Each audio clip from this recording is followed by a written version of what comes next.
Então, para preparar nosso ambiente psíquico, eu trouxe um livro que creio, não sei, talvez alguns conheçam, mas eu suponho, a suposição, livre da minha parte aqui, tá? Me corrijam, que a maioria não deve conhecer. Esse livro, ele se chama A Imitação do Cristo, de um monge, de um padre da Idade Média, chamado Tomás de Kempis, tá? Olha que livro belíssimo, gente. E eu fiz questão de comprar uma edição de capa dura, que eu vou mexer demais. A capa dura resiste mais ao estilo Ricardo de ser. Pega o livro, leva para cima, leva para baixo e tal. Mas você consegue esse livro gratuitamente, porque como ele foi escrito no século XV, então ele é livre de direitos autorais. Obviamente, se você quiser comprá-lo, ele é barato, você consegue acessar facilmente aí, né, na internet, mas consegue baixá-lo também. Isso não é pirataria, né, porque é livre de direitos autorais, pela antiguidade da obra. Deixa eu te explicar. Acho que é importante fazer um contexto. Quem foi Tomás de Kempis, né? Eu sempre gosto, quando eu trago um livro novo para vocês aqui, de contextualizar. Esse livro, gente, ele foi durante muito tempo o livro mais vendido no mundo depois da Bíblia, só para vocês terem noção da importância dele. Muita gente não sabe disso, né? Mas durante séculos, ele foi o livro mais multiplicado no mundo depois da Bíblia. Só para vocês terem ideia, ele tem mais de 1000 traduções. 1000 traduções. Vocês acreditam? Mais de 1000 traduções. Então, assim, é uma obra monumental. E quem que foi? Tomás de Kempis, ele foi um padre, né, alemão, que serviu numa ordem holandesa durante 70 anos. Então, assim, foi um ministério longo dele, né? E ele transcrevia livros e publicou mais de 40 obras e tal. Mas a obra-prima foi essa obra aqui, Imitação do Cristo. O que é essa Imitação do Cristo? Ele registrou em mensagens, e nós vamos ler bastante sobre isso aqui, insights poderosos para você ter uma vida como a do Cristo. Então, e o que eu gosto do Kempis, e não é à toa que ele foi lido e continua sendo lido até hoje, de maneira muito ampla no mundo todo, em diversos idiomas, porque ele escreve de maneira muito fácil, entendeu? Muito simples da gente entender. Obviamente, vamos sempre contextualizar, esse livro foi escrito no século XV, Kempis, ele era monge católico, então, claro que tem linguagens específicas da questão católica do século XV. Você tem que adequar. Não é besteira, isso é bobagem. É como quando eu leio aqui o Dhammapada, que foi escrito há 2.400 anos atrás, é um livro budista, tem linguagens específicas, né? E assim por diante. Eu leio livros espíritas, tem a linguagem específica do livro espírita. A gente lê a Bíblia, tem a linguagem específica da época que aquele livro que a gente está lendo foi escrito. Então, a essência desse livro é muito boa. Então, nós vamos estudar, para quem quer aí tomar referência, hoje, o capítulo 14 dessa obra monumental, A Imitação de Cristo, por Tomás de Kempis. Capítulo 14. Fechado? Capítulo 14. Evite julgamentos precipitados. Volte sua atenção para si mesmo e tome muito cuidado para não julgar as ações dos outros. Ao julgá-los, trabalhará em vão, cometerá erros com certa frequência e pecará facilmente. No entanto, ao julgar e examinar a si mesmo, fará algo sempre muito benéfico. Pronto, já começou chapuletando e falando a mesma coisa que o Espírito de Verdade falaria, olha que interessante, hein? No século XIX. Mesma lógica. Eu vejo uma conexão direta do Livro dos Espíritos com muitas das falas de Tomás de Kempis. É muito interessante, né? Ele fala, cuidado, não julga não. Jesus falava, né? Não julgueis para não ser julgados, né? Toma cuidado. Geralmente acreditamos que as coisas são da forma como desejamos, mas a verdadeira perspectiva se perde muito facilmente em meio aos nossos sentimentos. Se Deus fosse o único objeto de nosso desejo, não seríamos tão facilmente perturbados pelas objeções feitas em relação às nossas opiniões. Mas geralmente, algo dentro ou fora de nós acaba por nos atrair ou nos influenciar. Muitos, sem perceber, procuram a si mesmos em tudo que fazem. Aqui, ó, presta atenção! Olha que frase mais profunda, hein? Escrita no século XV, vê se isso não é atual. Muitos, sem perceber, procuram a si mesmo em tudo que fazem. Estes parecem até estar em paz quando as coisas acontecem de acordo com seus gostos e desejos. Mas, se assim não forem, logo ficam perturbados e tristes. As diferenças de sentimento e opinião muitas vezes dividem amigos e conhecidos, mesmo aqueles que são religiosos e devotos. Olha Tomás de Kempis falando, olha o perigo do ego. Na época, a palavra ego não existia, tá? Porque ego é uma estrutura que Freud traria depois, né? E a psiquiatria, em suas amplas abordagens, e a psicologia depois ajudaria a aprofundar. Então não existia esse nome, mas ele está falando do ego aqui. Ele está falando do eu humano. O que ele está dizendo? Mesmo entre religiosos, entre pessoas que estudam o evangelho, que querem acertar, esse ego é forte. Então a gente tende a querer se enxergar nos outros. Esse é o problema, por isso a gente julga. Não é? Eu convivo com você, olho para você, e aí eu quero que você seja igual a mim. Eu vou me enxergar em você. Aí eu começo a achar que o que é legal para mim tem que ser legal para você. Que o que eu gosto de comer, você tem que gostar de comer. O meu estilo de vida tem que ser o seu estilo de vida. E aí começa a confusão. Por quê, gente? Porque você é você e eu sou eu. Simples assim. Ponto. Vamos de novo? Anota aí. Você é você e eu sou eu. A gente pode ser irmão, nós viemos do mesmo pai, da mesma origem, né? Do mesmo pai e mãe, que é Deus, mas você é você. Você tem individualidade, tem uma bagagem espiritual e eu sou eu. E essa loucura de achar que eu tenho a verdade e você não tem, é loucura mesmo. Ninguém evolui espiritualmente julgando. Não tem a menor condição. Depois eu vou contar uma história para vocês sobre isso em Jesus no Lar. Me lembra aqui, se eu esquecer, que eu quero contar sobre julgamento. O caso do sujeito, que ele ia e voltava para o mundo espiritual e ele não conseguia ir para o planeta, um plano superior, por causa de um detalhe. Me lembra aqui que já eu conto se eu esquecer. Lembrando que hoje eu estou estudando pela primeira vez o livro A Imitação do Cristo, de Tomás de Kempis, um dos livros mais lidos da história, hein? Depois da Bíblia. Tá? Maravilhoso. É difícil abandonar um antigo hábito e ninguém quer ser levado para além de sua própria visão. Tá vendo? A chapuletada do Tomás de Kempis. Ele chapuletou lá atrás, está doendo aqui agora. O que ele está falando aqui? Acorda aí, ô distraído. É difícil você abandonar um hábito, lógico, porque ninguém quer ser levado além da sua própria visão. O que é isso? Preguiça, orgulho, vaidade. Eu não quero abandonar um hábito que é ruim, por quê? Porque eu vou ter que admitir que eu estou errado. Eu vou ficar com vergonha, entendeu? Eu tenho medo de ser rejeitado. Você descobrir o meu defeito, você descobrir que eu fiz uma coisa errada, de repente eu fico com vergonha. Você vai ver minha fragilidade. Aí eu prefiro fingir que eu sou quem eu não sou, do que admitir um erro e melhorá-lo. Isso não é orgulho? Olha a escravidão. Cuidado, gente! Cuidado, não tenha compromisso com o erro. Não tenha. Não tenha. Todos nós somos extremamente vaidosos. Não sei você, mas eu sou. Todos nós somos extremamente orgulhosos. Não sei você, mas eu sou muito. Todos nós somos extremamente egoístas. Não sei você, mas eu sou demais. Todos nós temos um monte de problemas emocionais. Não sei você, eu tenho um monte. Todos nós estamos longe de sermos santos. Não sei você, eu estou extremamente distante. Então, amigo, se você é um doente e está no hospital chamado Terra, às vezes é um sanatório, né? Nós temos que pensar se a Terra está mais para pronto-socorro, entendeu? Ou sanatório. Alguns de nós estão mais na ala psiquiátrica, não estou de brincadeira não, isso é muito sério. Outros na área de recuperação, mas todo mundo aqui é paciente, amigo. Todo mundo aqui é paciente. Então, se nós somos pacientes desse grande hospital, dessa grande universidade, dessa grande escola que é o planeta, olha o que Tomás de Kempis falava no século XV. Gente, isso é muito atual. Ele está falando o seguinte, você está se perdendo. Por quê? Porque você quer que os outros sejam do seu jeito, você se fecha para melhorar, porque você tem vergonha das suas fragilidades, porque você não aceita que pode melhorar, pode aceitar com a cabeça e com a boca, mas às vezes no coração não melhora. E aí a vida vai ficando assim, você vai andando ao redor do próprio círculo. E veja, hein, ele não falava de obsessão, ele não conhecia isso, ele não falava de questões de energias, mas nós podemos falar.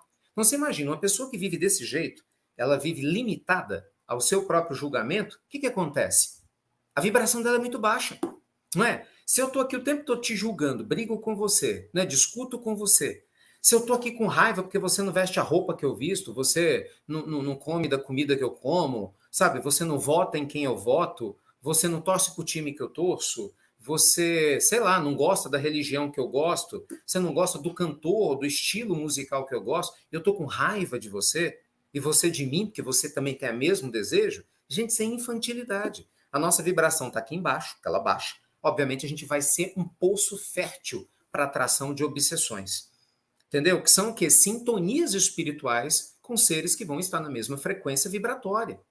de julgamento, entendeu? De ignorância da lei divina.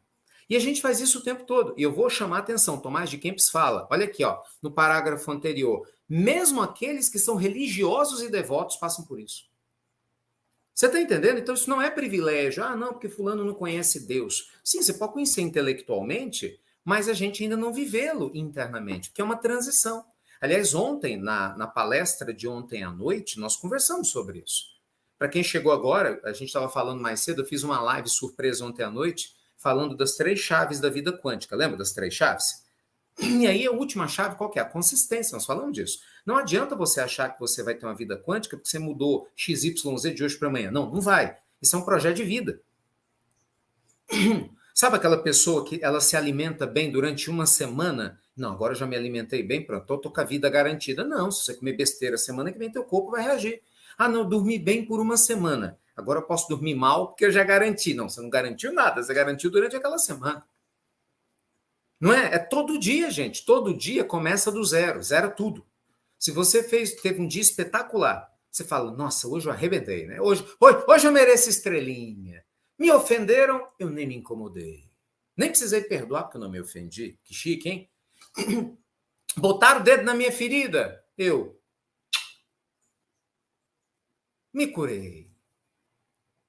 Veio um problema, fui resiliente.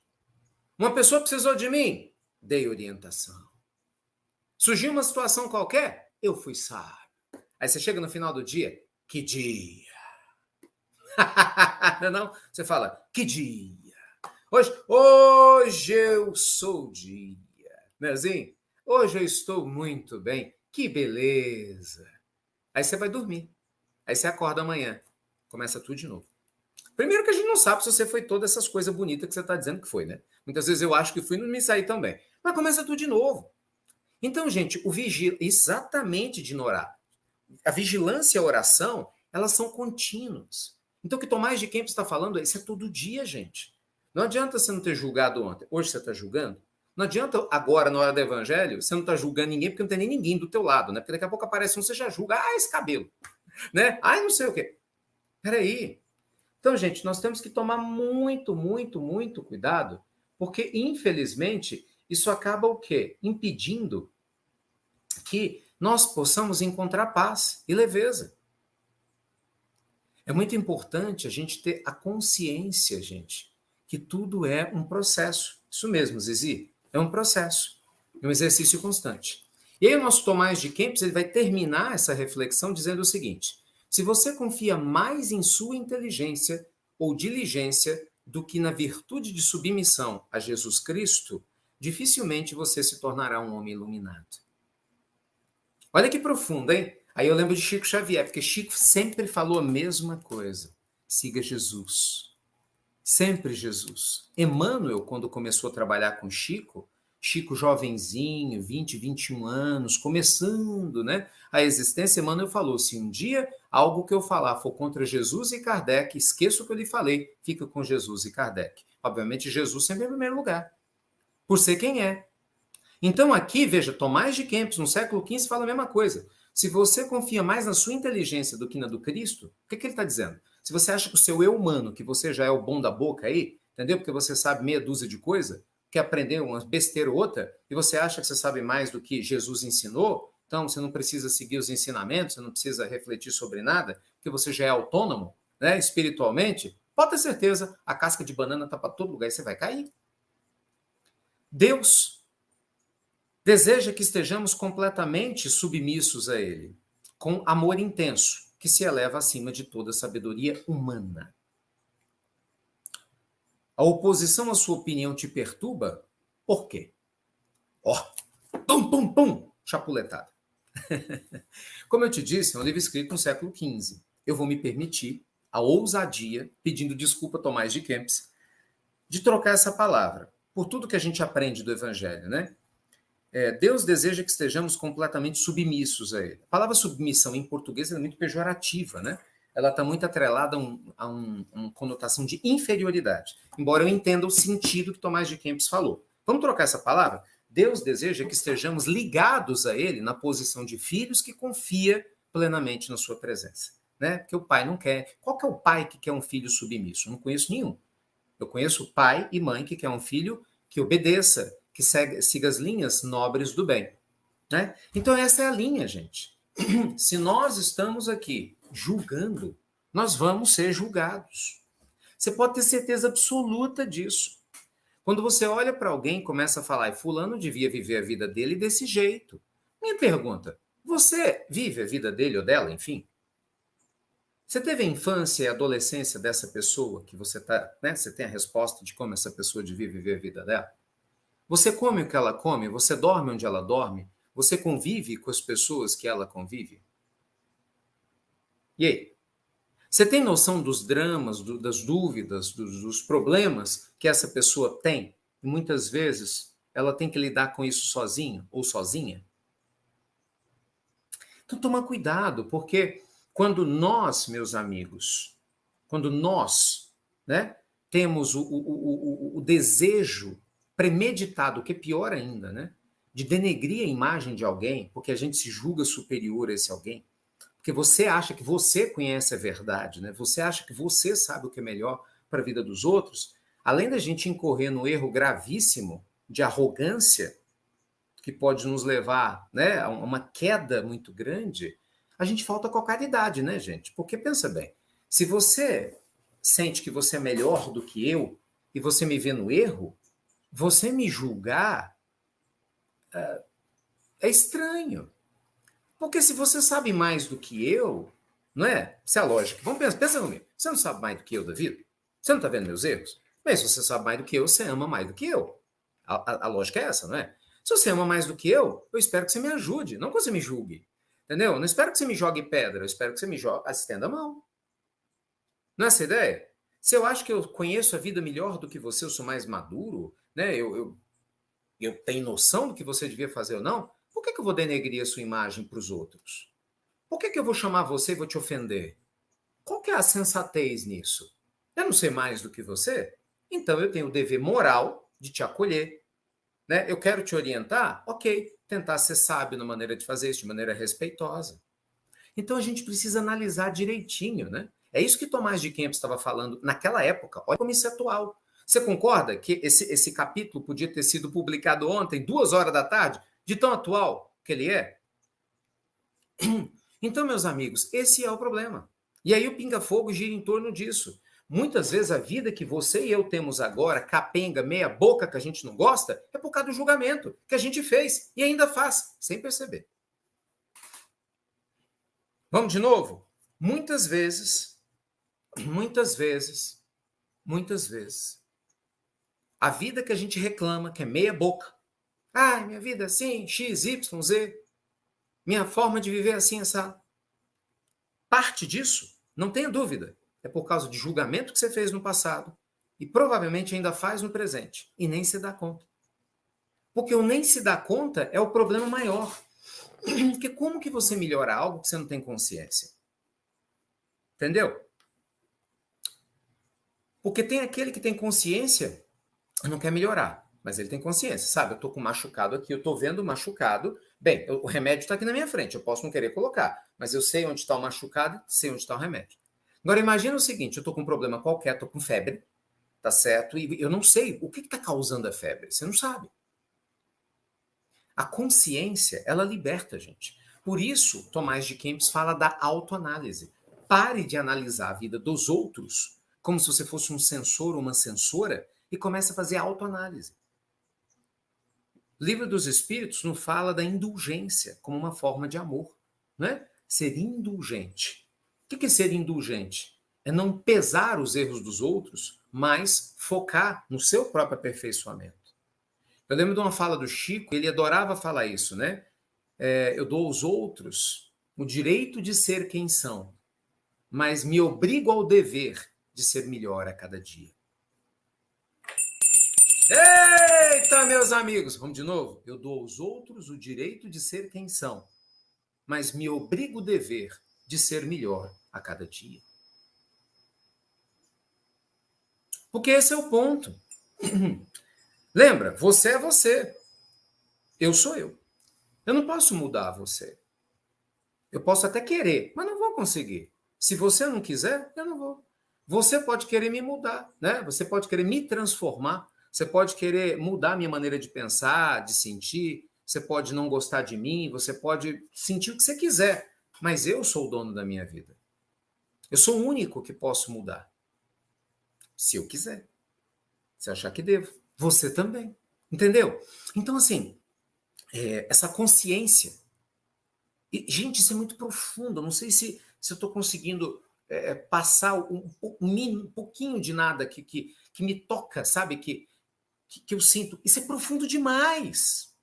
Cara, presta atenção quantos conflitos dentro de um lar acontecem porque o casal se julga o tempo todo. Você devia ter feito, você não me faz feliz, você devia ter feito assim, você devia ter feito assado. Pais e filhos, você tá assim, você é assado, você é uma péssima mãe, você é um péssimo pai, você não sei o quê, você é minha mãe. Gente, um se coloca na posição do outro. Amigos, amizades acabam. Pessoas se distanciam pela falta da empatia, pela falta da compaixão, sabe? De se importar com o outro de verdade, de não julgar, de tentar entender. Então, gente, isso é um baita de um desafio. É muito fácil julgar. Muito fácil julgar, não é? E a gente perde cada oportunidade. Domingo à noite, alguns aqui até já fizeram menção, né, a essa palestra. Eu fiz uma palestra no Grupo Cheiro em Belo Horizonte sobre julgamento. E aí eu fiz o estudo, né, de Mateus 7 e tal, que é a referência bíblica, né, em que Jesus fala do não julgueis. Uma das.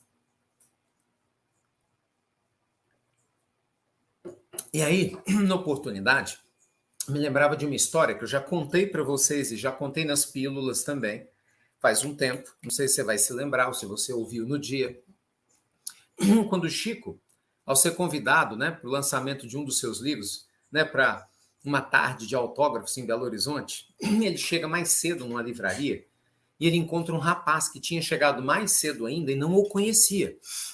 Estava querendo conhecer o Chico Xavier. Então o rapaz chega e fala com o livreiro, né, o cara que estava lá na livraria, assim, olha, quando o Chico Xavier chegar, você me avisa, porque eu quero cumprimentá-lo, né? Ele todo feliz, pô, vou conhecer o Chico, tudo bem, beleza. Era uma época, nós estamos falando aqui de década de 30, 40, muito tempo atrás, né? Não tinha internet. O Chico não era conhecido, não tinha fotos, não era nem televisão. Hein? Veja só como é que são as coisas. No meio desse processo todo, o Chico vai. Isso aconteceu em BH, né, aqui em Belo Horizonte.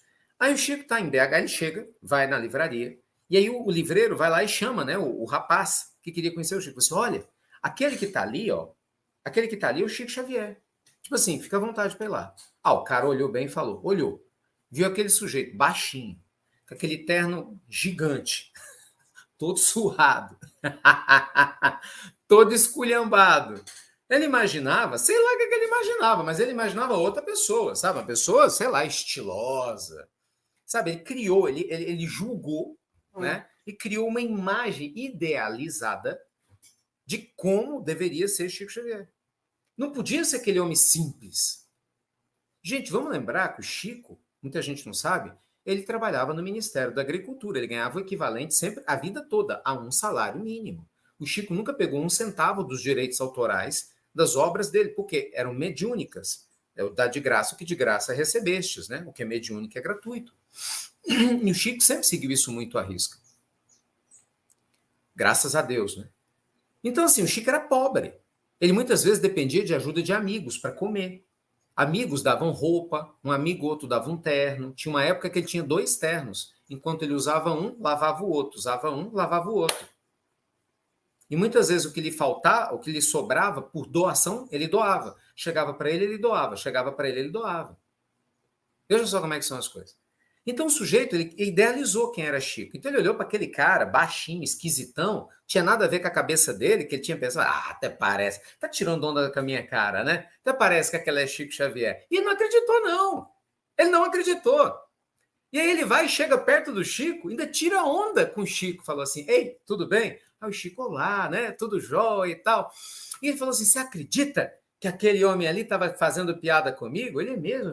Ele me falou que você era Chico Xavier. Até parece que você, né, tem condições de ser Chico Xavier. Olha a loucura que o ser humano chega, que eu e você chegamos quando a gente julga. Olha o ridículo que a pessoa que julga passa o tempo todo sob o olhar atento do mundo espiritual. É ridículo. Aí o Chico, com muita compaixão, ele olha para ele e fala: até parece, né, que eu seria Chico Xavier. E dá risada. Então, assim, gente, quando a gente julga, a gente se expõe a situações ridículas. Porque o mundo espiritual vê. Eu tô aqui te julgando, o mundo espiritual fala: gente, que loucura. O Ricardo tá falando XYZ aqui nesse estudo, mas ele é o primeiro a estar julgando quem quer que seja. Olha que vergonha que eu passo. Aí, de repente, eu quero me impor a você. Que vergonha. Esse Ricardo é esquisito, é hipócrita. Ele fala uma coisa, faz outra. Você pode não saber de nada. E quem me segue espiritualmente? Me conhece. A mesma coisa é contigo. Você acha que você está se escondendo de quem? Gente, o mundo maior nos conhece. Nós temos sombras. Nós queremos fazer o bem, mas a gente faz o mal. Isso é uma sombra. Né? Você quer acertar, mas erra. E a vergonha não está nisso. A vergonha está em não querer mudar. A vergonha está em não querer olhar a própria sombra, ou em ver que ela existe e largar ela vai lá. O problema não é você ter problema, é ignorar o seu problema, entendeu? Então, toda vez que a gente foge, todas as vezes que a gente nega algo, isso cresce. E, meus amigos amados e queridos, é impressionante como muitos problemas nossos saltam aos olhos dos outros, mas a gente mesmo não enxerga.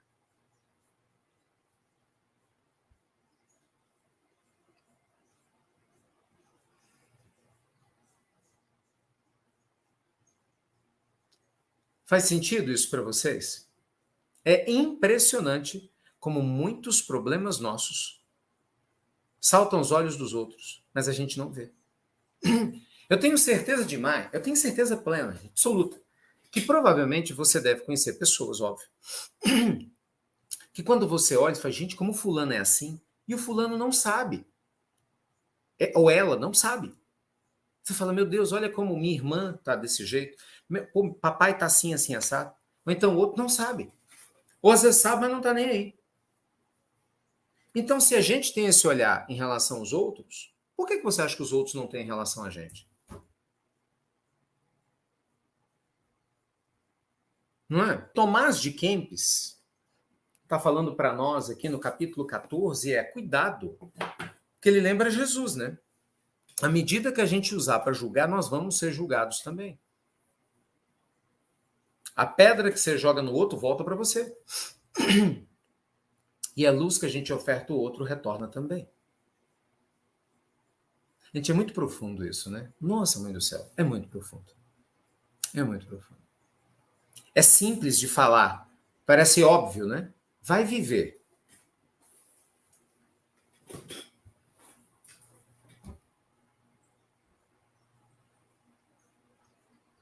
Vai viver. Não é? Eita, meus amigos!